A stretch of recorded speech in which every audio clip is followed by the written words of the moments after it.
Šiaip ką, sunkvežimį turim savo irgi, į uostą grūdus patys vežamės.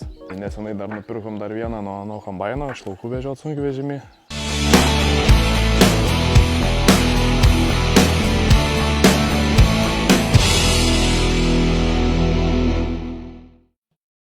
Tai viso 700 dirbam dabar. Šiek tiek buvo mažiau praeitį, o dasidėjo čia gal koks 50, bet sakau, dabar šiai dienai nėra labai didelių galimybių plėtrai, tai kai randi kažkur dasidėdėjo, taip, šiek tiek į plėtrą eina. Porą galingesnių tų John Deere'ų turim didesnių, tai žemės darbam realiai pagrinde. Vienas mažesnis, tai apie purškimų tręšimų toksai kaip pagalbinis labiau. Bet, realiai valandų turbūt daugiausiai sukantis toksai, žinai, kur mažiausiai gesini tas traktorius. Šiaip ką, sunkvežimį turim savo irgi, į uostą grūdus patys vežamės. Tai nesenai dar nupirkom dar vieną nuo kombaino, iš laukų vežiot sunkvežimį.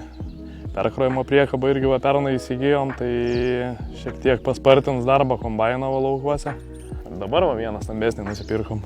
Bednarą 10 metrį irgi planuojam, šiek tiek norisi tą darbo našumą didinti. Ir ūkis šiek tiek plėtėsi, tai reikia ir techniką, žinai, šiek tiek pasididinti. Bet, kaip sakant, nenaktinėt laukuose norim, žinai, visada trumpinti tą darbo dieną, kad kuo greičiau apsidirbtum.